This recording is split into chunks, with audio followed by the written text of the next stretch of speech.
Très chers frères et sœurs du Nord au Sud, de l'Est à l'Ouest et du Centre, bonjour, bonjour, bonsoir. Ça fait 2 jours, non, 24 heures, ou bien, oui, 24 heures, que dans mes derniers posts, je vous mets une image de Donald Trump avec la Bible à la main. Alors, je suis votre aiguille de conscience. Et parfois, je mets une petite astuce comme ça là, pour vous permettre vous-même de développer. Mais je puisse vous dire quelque chose par rapport à cette image. Oui, cette image. Donald Trump a besoin de la Bible en ce moment parce que c'est ça. Il a besoin de la Bible en ce moment.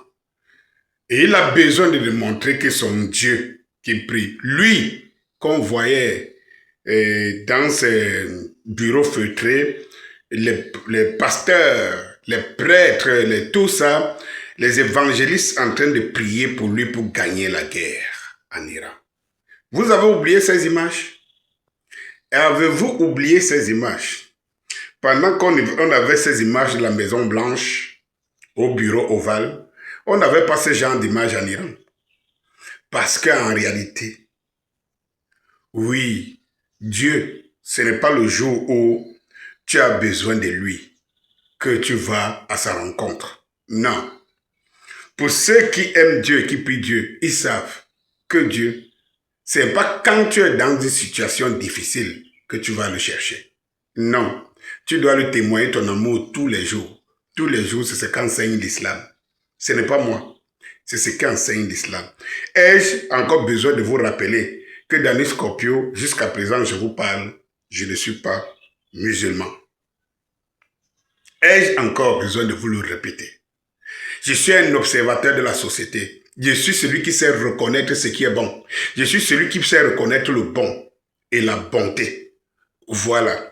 Si vous êtes plus fort que moi, je le reconnais. Si vous êtes plus intelligent, je suis obligé de me plier face à votre intelligence. Si vous êtes plus sage, je m'approche de vous pour apprendre. C'est comme ça dans les Scorpios. Et c'est ce que j'enseigne. Ce sont ces valeurs que j'enseigne à mes enfants. Oui, je ne suis pas, ne me cherchez pas dans le clanisme. Je ne suis pas émotif. Je suis quelqu'un d'objectif. Oui, d'objectif. Et c'est pour cela que je ne suis pas aimé par beaucoup de personnes.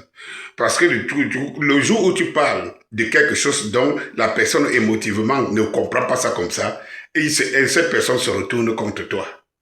Oui, il faut toujours parler du bien, même quand c'est mal. Oui, je suis là pour parler du bien. Et l'Iran, pour moi, est une référence du bien que je vous donne. Parce qu'en réalité, dans notre petit langage, on a toujours appris que lorsqu'on déteste tant quelqu'un, il faut se poser des vraies questions. Pourquoi? Soit parce que cette personne est mauvaise et archi mauvaise, soit parce que cette personne est très bonne et ça dérange l'entourage qui sont des sorciers. Et dans le cas d'espèce, dites-moi, ceux qui s'attaquent à l'Iran sont-ils des saints? S'ils ne sont pas des saints, alors c'est qu'ils ont peur de la pureté des Iraniens. Quand j'ai fini de le dire, je disais donc tantôt que Trump a besoin justement de la Bible. Il en a besoin. Il a plus d'autant besoin de la prière aujourd'hui qu'il a tout perdu. Et qu'en ce moment, ce que Trump négocie, c'est la sortie par le haut d'Israël. Oui, parce que l'Iran a pris le pouvoir au Moyen-Orient. Et ce pouvoir, il veut le partager avec ses frères musulmans. L'Iran appelle à le temps des musulmans. Et si les musulmans aujourd'hui s'asseyent sur la science, parce que, vous savez, le monde arabe a de l'argent, mais ils n'ont pas de la science.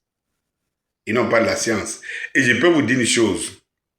Le grand guide, prophète Mohammed, paix et salut à son âme, que le bon Dieu l'accueille toujours à côté de lui.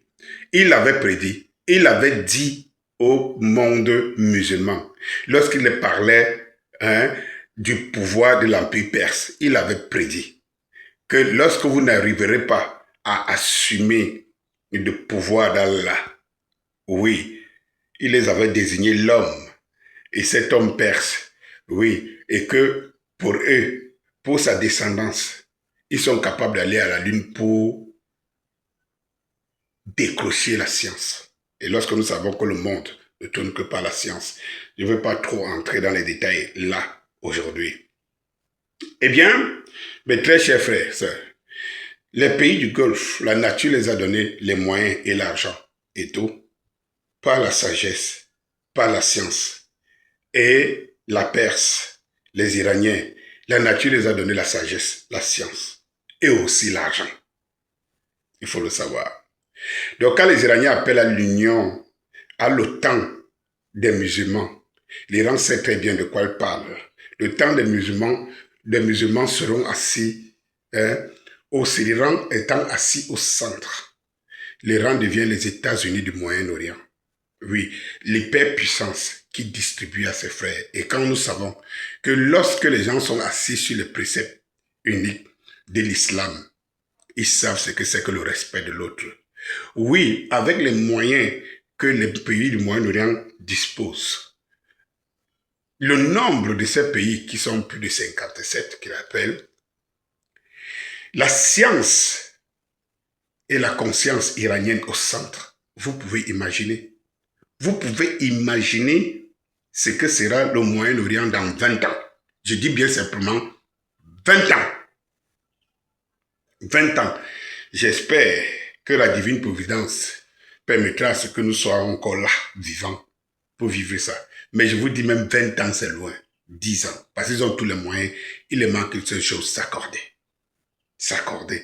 Et les Iraniens vont entamer le pèlerinage bientôt auprès de tous les frères musulmans pour les expliquer pourquoi la seule chose qui les mettra à l'abri tous. Les Iraniens ont montré qu'ils n'ont pas besoin de ces frères musulmans pour se mettre à l'abri. Mais pour la valeur de l'islam, pour respecter les préceptes du prophète, pour attendre justement le sauveur, et tout, l'Iran va se rabaisser pour appeler ses frères. Venez à côté. Nous nous mettons ensemble. Quelle fierté pour Allah. Bonjour.